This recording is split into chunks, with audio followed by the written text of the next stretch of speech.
حضرت شیخ جلال الدین مخدوم جہانیہ جہان گشت فرماتے ہیں طریقت شریعت سے مستخرج ہے، جیسے دودھ سے خالص گھی نکلتی ہے، جب تک دودھ نہ ہوگا گھی کیوں کر ہوگا۔ حضرت شاہ عبدالحق محدث دہلوی فرماتے ہیں خوب سمجھ لو کہ دین کی بنیاد اور اس کی تکمیل کا انحصار فقہ، کلام اور تصوف پر ہے، اور اس حدیث جبرائیل میں ان تینوں کا بیان ہوا ہے۔ اسلام سے مراد فقہ ہے کیونکہ اس میں شریعت کے احکام اور اعمال کا بیان ہے، اور ایمان سے مراد عقائد ہے جو علم الکلام کے مسائل ہیں، اور احسان سے مراد اصل تصوف ہے جو صدق دل سے توجہ اللہ سے عبارت ہے۔ مشائخ طریقت کے عام ارشادات کا حاصل یہی احسان ہے۔ حضرت قاضی ثناء اللہ پانی پتی فرماتے ہیں صوفیہ کرام جس علم کو علم لدنی کہتے ہیں اس کا حصول فرض عین ہے، کیونکہ اس کا ثمرہ دل کی صفائی ہے غیر اللہ کی شغل سے۔ حضرت شیخ شہاب الدین سہروردی اپنی مشہور کتاب عوارف المعارف میں فرماتے ہیں بشری حجابات اٹھ جانے کے بعد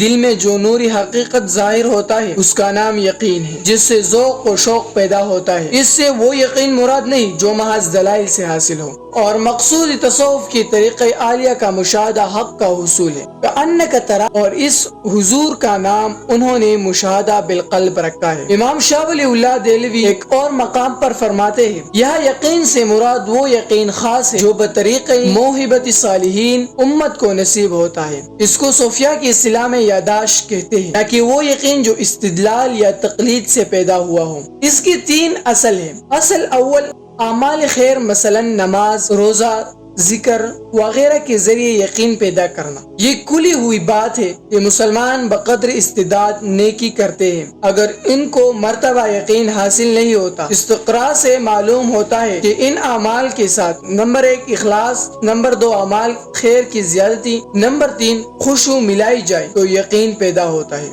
اصلی 2 یقین سے مقامات پیدا ہوتے ہیں، اور بنیادی مقامات 10 ہیں۔ نمبر 1 توبہ، نمبر 2 زہد، نمبر 3 صبر، نمبر 4 شکر، نمبر 5 رجا، نمبر 6 خوف، نمبر 7 توکل، نمبر 8 رضا، نمبر 9 فقر، نمبر 10 محبت۔ اصلی سوم جب یقین کسی پر طاری ہوتا ہے تو وہ جو کچھ کہتا ہے یا کرتا ہے یقین سے کہتا ہے اور کرتا ہے۔ مقامات عالیہ اس کے سینے میں پیدا ہوتے ہیں، اور 2 امور ظاہر ہوتے ہیں، کرامات خارقہ اور تربیتی مریدان۔ نیز حضرت شاہ ولی اللہ صاحب نے تفہیمات الہیہ میں فرماتے ہیں کہ حضور صلی اللہ علیہ وسلم نے جس چیز کی دعوت دی ان میں سب سے محتمم بالشان امور 3 ہیں۔ تصحیح عقائد جس کا ذمہ علماء امت اہل اصول نے اٹھایا ہے۔ نمبر 2 اعمال کا صحیح طور پر ادا کرنا، اس فن کو امت کے فقہا نے اپنی ذمہ لیا ہے۔ نمبر 3 احسان ہے، قسم اس ذات کی جس کے قبضے میں میری جان ہے۔ یہ تیسرا جز شریعت کے مقاصد میں سب سے دقیق فن ہے اور بہت گہرا۔ جملہ شرائع کے مقابلے میں جو بمنزل روح کے ہیں، بدن کے مقابلے میں اس فن کا تکفل صوفیہ نے کیا ہے کہ انہوں نے خود ہدایات پائی اور دوسروں کو ہدایت فرمائی، خود سیراب ہوئے اور دوسروں کو سیراب کیا، اور انتہائی سعادت کے ساتھ کامیاب ہوئے۔ ملا علی قاری نے شرح مشکات میں حدیث جبریل کی شرح میں فرمایا ہے کہ احسان سے مراد اخلاص، اس لیے کہ اخلاص شرط ہے ایمان و اسلام کی صحت کے لیے۔ حضرت شاہ عبدالعزیز فرماتے ہیں اہل سنت کا مدار شریعت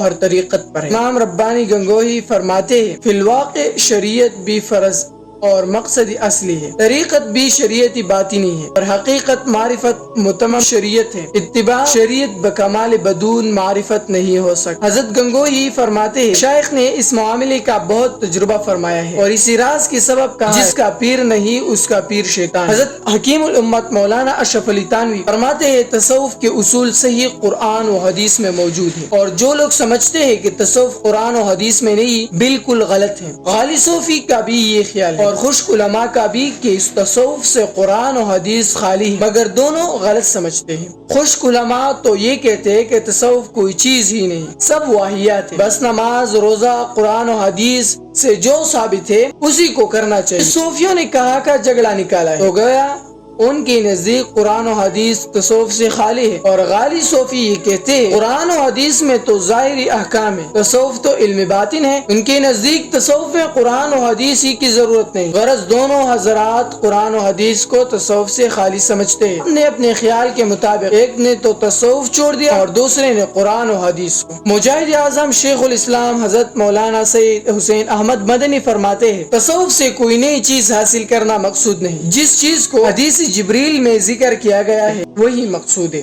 حضرت شیخ الحدیث مولانا زکریا فرماتے ہیں تصوف کی حقیقت صرف تصحیح نیت ہے، اس کے سوا کچھ نہیں۔ حضرت مولانا مفتی رشید احمد فرماتے ہیں آخرت سے بے فکر مولیوں کی تصوف پر برہمی کا سبب یہ ہے تصوف کے ذریعے اصلاح باطن اور فلاح آخرت حاصل ہوتی ہے، جو علم سے اصل مقصود ہے، کیونکہ تصوف حب جاہ اور مال میں مبتلا لوگوں کے نفسانی خواہشات اور تقاضوں کے خلاف پڑتا ہے، اس لیے وہ اس کی تحقیر کرتے ہیں۔ اس کی مثال بعینہ یہ ہے کہ عوام الناس میں وہ لوگ جن میں دین کی فکر نہیں اور وہ آزادانہ زندگی بسر کرنا چاہتے ہیں، وہ علماء دین کو نفرت کی نگاہ سے دیکھتے ہیں اور اپنے مجالس میں ان کو برا بلا کہتے رہتے ہیں، جس کی وجہ یہی ہے وہ اپنی نفسانی خواہشات کی تکمیل میں علماء حق کو رکاوٹ سمجھتے ہیں۔ تصوف کی ضرورت قرآن و حدیث فقہ سے ثابت ہے، علاوہ از یہ عقلاء بھی اس کی ضرورت بدیہی اور ظاہر ہے۔ امام فخر الدین رازی فرماتے ہیں صوفیہ حضرات تمام لوگوں سے اس وقت بہترین لوگ ہیں۔ شیخ الاسلام ابن تیمیہ فرماتے ہیں